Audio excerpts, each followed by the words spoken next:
My name's Terry Coleman. I've been in demolition since I was a child. My father was in demolition before me. And in fact, one of my first memories is working a jackhammer with the jackhammer above my head. So from the time I could walk, Dad took me with him on demolition sites. And that progressed through to asbestos removal, and then asbestos consultancy. So what I want to do today is talk about the major earthquake that we had in New Zealand, which devastated a city. So picture this, if you will. Where's my little beeper? Thank you. It's a lovely Tuesday afternoon, the sun's shining, and it's a really glorious day with nice temperatures. The office workers and the shop workers have all gone out and had their lunches and are going about their daily lives in a city famous for its iconic historic buildings. Lunchtime was nearing an end and people were heading back to their places of work, the shops, the offices, the banks. 12:51, as people were walking back, a quake struck. It was only a 6.1 magnitude, but it shook for 10 seconds. 10 seconds that changed the life of a city and its inhabitants forever.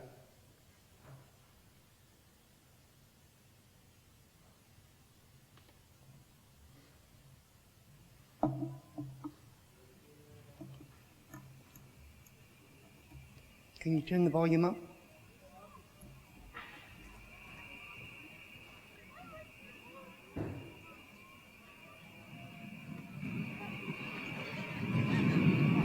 This footage was taken from a cell phone just after the earthquake struck. A major city, Christchurch was never considered an earthquake risk. No earthquake management plans were in place. Christchurch, a city of over 367,000 inhabitants, a city whose numbers swelled with tourism. A city that contained a major international airport for New Zealand's South Island, an international education provider, both in tertiary education and in private colleges. A city that was a tourist attraction in its own right. A city devastated.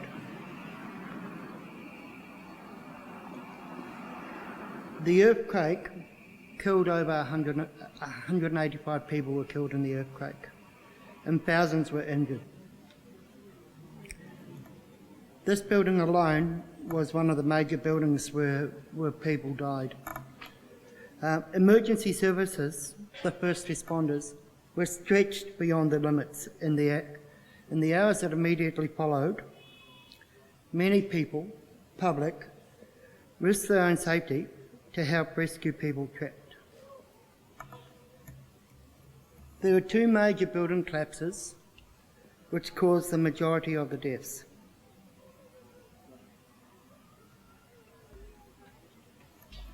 Even some of the newer buildings weren't exempt.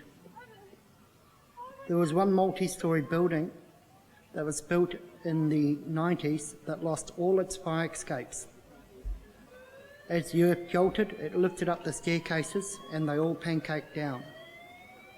Luckily, there was nobody on those staircases at the time, but there were people trapped in 19 floors of an office building and not able to get out. The city was absolutely devastated.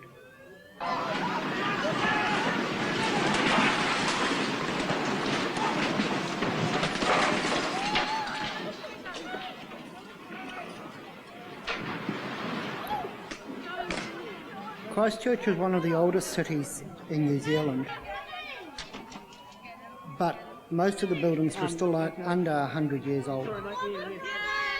And a lot of the older buildings had a lath and plaster construction on the internal walls, with a lot of the lath and plaster containing asbestos.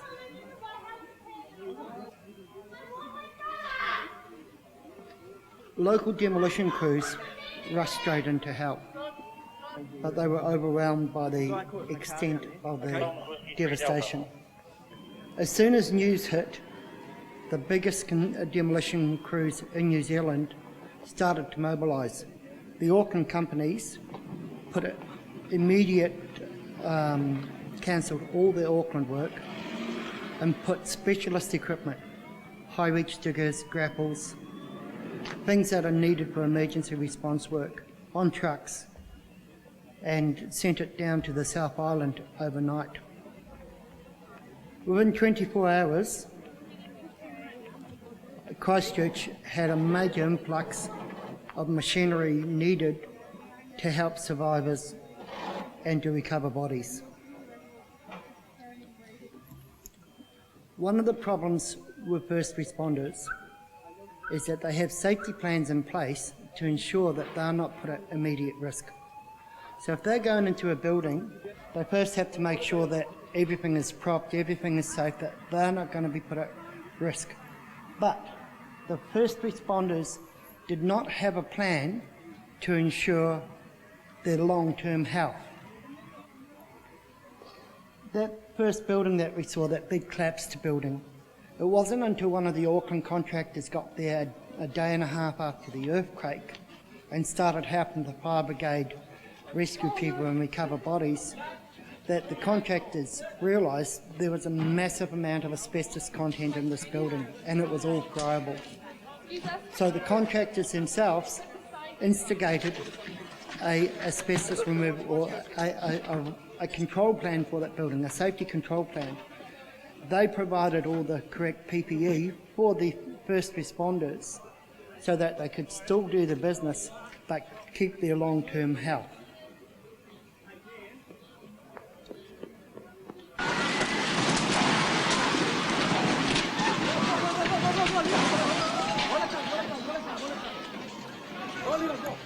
I had been down in Christchurch doing demolition work, and I'd been back one day when the major earthquake hit. And the coffee shop that I used to go have coffees in every day was one of the ones that was devastated, and it's one of the ones that lost people, that had people die in. So we had to look at a major disaster and look at the safety of the first responders.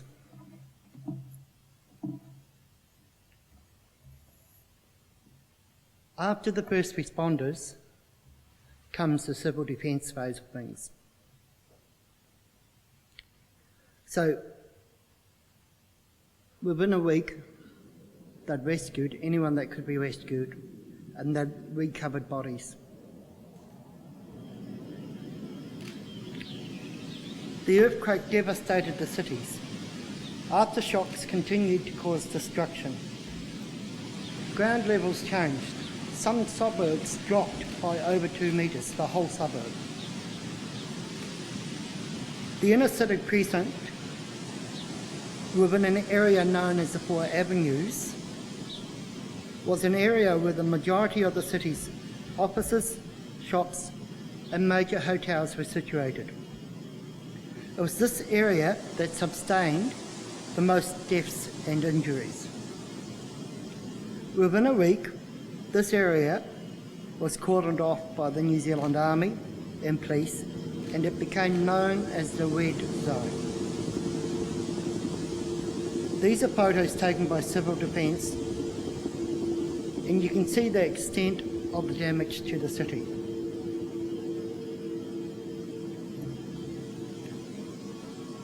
The majority of the inner city sustained damages.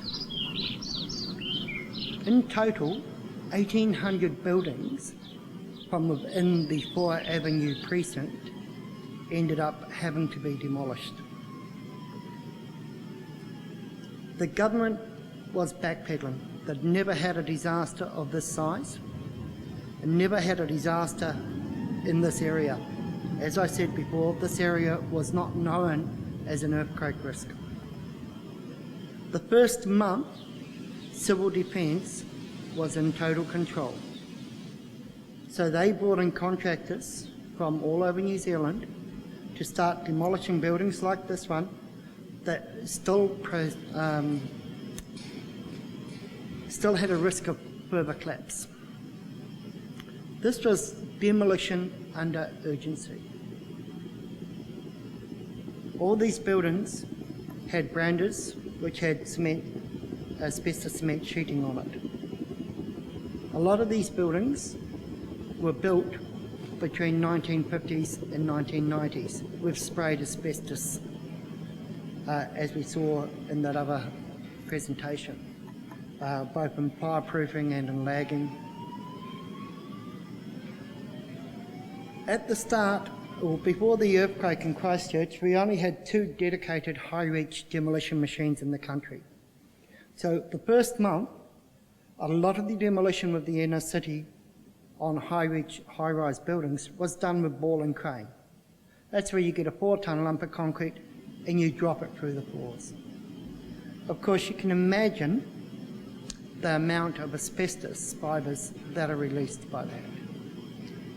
There were no controls put in place to handle asbestos, except for by a couple of major contractors to whom asbestos was part of their day-to-day demolition. They ensured that their sites were contained as much as possible, but the rest of the contractors were just going for it. They were really, it was just get in there, get it down to the ground, leave it in a pile. This caused a major amount of problems. We had a problem with waste. What do we do with the waste? The closest tip was a 4-hour return trip.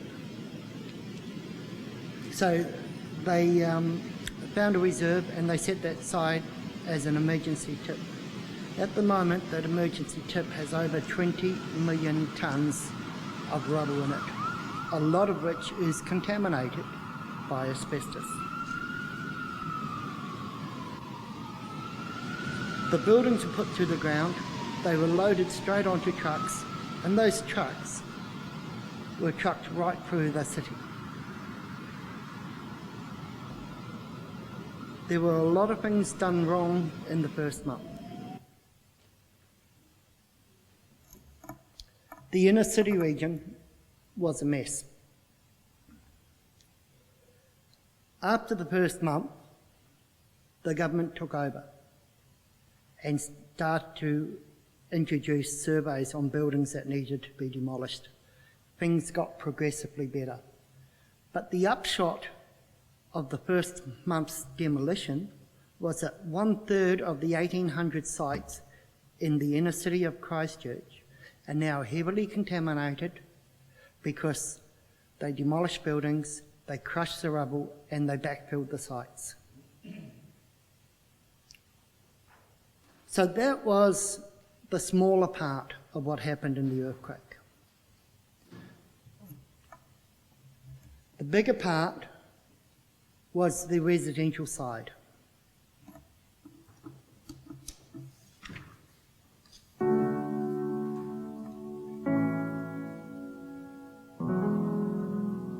In addition to the commercial damage, 83,000 residential properties claimed damages of some sort, ranging from a crack in the wall to a house that is totally devastated. This is just one of the many suburbs in Christchurch, right? And on the bottom corner of the screen, you can see the amount of properties that were there from Google Earth before the earthquake and the amount of properties that are in the subdivision now. In total, there was over 10,000 houses demolished. Of the 83,000 property claims, the government set up a joint venture with the biggest construction company in New Zealand to do the residential repairs on anything under $100,000. All repairs that were surveyed to be over that price were handled by the individual insurance companies involved. The EQC, which is the Earthquake and War Damages Commission, estimated that 40,000 residential properties were affected by asbestos damage.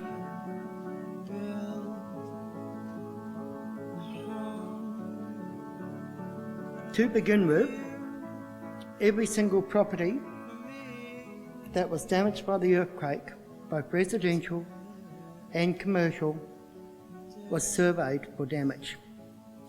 None of these surveyors was taught on asbestos recognition. So all these surveyors were going to properties that had the potential to affect not only their health, but the health of every other sub-trade that went into those properties. Over 1,100 accredited building contractors, this is companies I'm talking about, signed up to do residential repairs.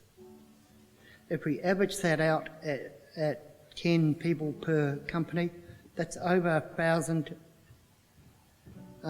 builders working. That's not counting sub-trades, plumbers, electricians, painters.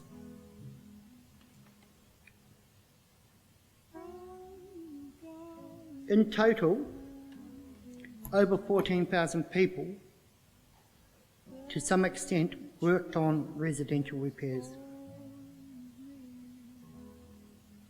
18 months after the residential repairs started, media attention was building on the fact that asbestos was not handled very well in the residential repairs. 18 months after builders started working on properties, every single person working on a residential rebuild was ordered to do an asbestos awareness course.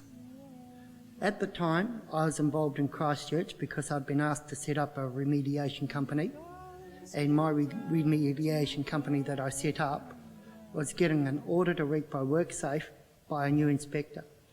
When I asked why I was getting so many audits, they said that they were using our sites as a template for what best practice looks like. So I couldn't really blame them for coming and auditing me after that.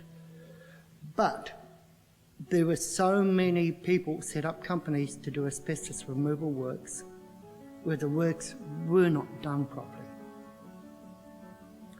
So 14,000 people were asked to do an asbestos removal, an asbestos identification course, an awareness course.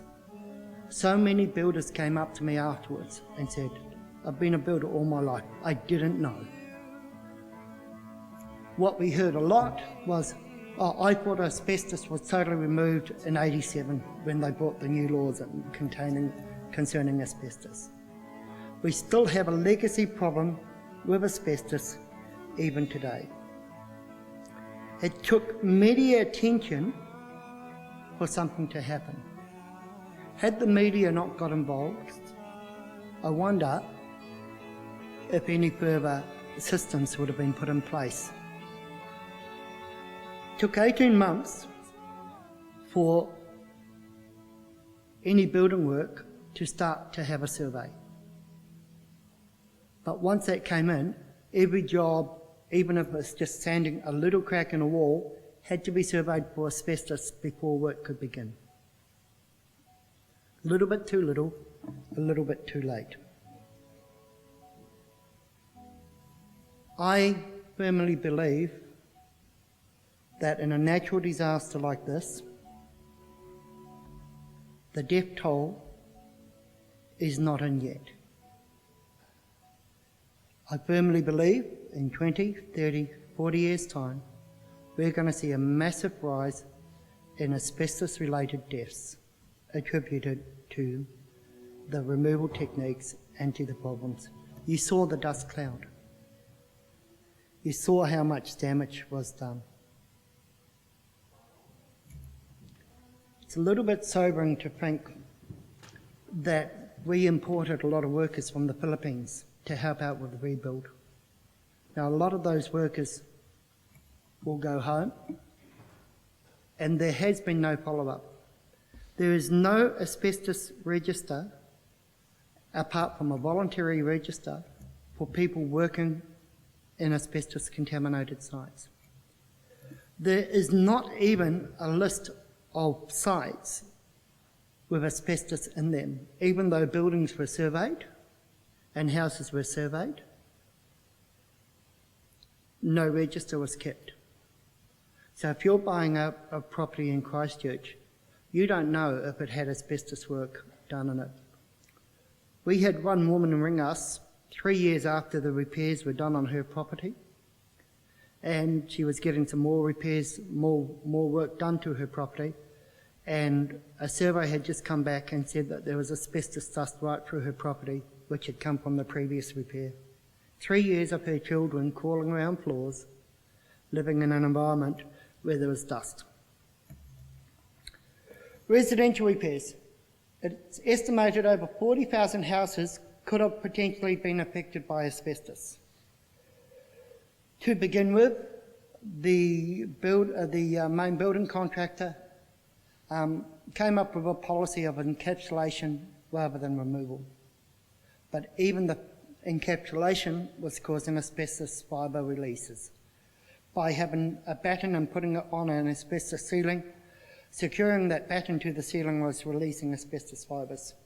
And in the end, the policy of covering asbestos was deemed to be illegal, although none of the houses where they covered asbestos were listed, so nobody knows which houses still have asbestos and which houses don't.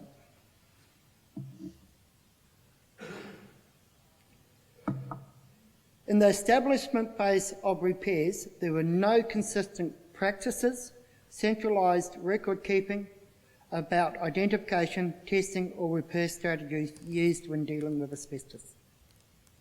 Mandatory testing of houses built between 1940 and 1990, awaiting repair, was not put in place until mid-2012, 18 months after the first repairs started.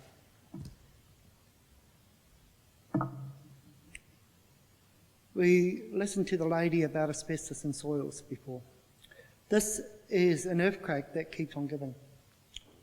In a very affluent suburb, there was a house that fell down. It got demolished by the relevant authorities, and it was given a clearance. Apparently all the asbestos was removed. This family paid $800,000 for the section. Once they started scraping the section, they found that asbestos fibrillite was spread throughout the section and that the removal job had not been done or certified to any standard. The cost of remediating that section was $200,000. I bet that seriously put a dent in what they were going to use to build the house. Right, lessons to learn, because we need to learn from this, because this could happen here. If it happened here and you had a major earthquake, members of the public are safe. Asbestos requires a cradle-to-the-grave approach to ensure the safety of all concerned. All aspects of its identification, management, removal and disposal need a coordinated, integrated plan. All disaster response management need to ensure the health and safety of first responders, not only from immediate risk of harm, but from long-term health effects. We know within 5 years of the World Trade Center that the first responders were having serious asbestos-related health issues, which is the shortest known time span ever reported for asbestos-related health issues. And look at the dust. You couldn't see from one end of the street to the other. Effective management from the outset of asbestos identification is a major contributing factor to ongoing safety of all other responders. For large-scale emergencies, or where legislation has effective a large-scale removal scheme, effective methodologies must be written for all contractors to adhere to. thus ensuring the contractors are all working to the same standards. Effective third-party monitoring must be allowed for to ensure that the standards are met and that the health of the contractors and public alike are not put at risk.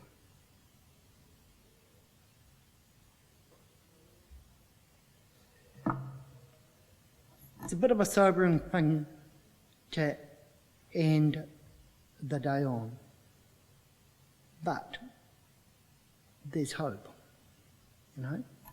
We can take from this and we can go back to our respective countries and we can ask a question of the civil defence in that country. What have you got in place in regards to asbestos management in response to a large-scale emergency? Now, that emergency may be as simple as a large factory fire, right? Or it may be an emergency of this scale.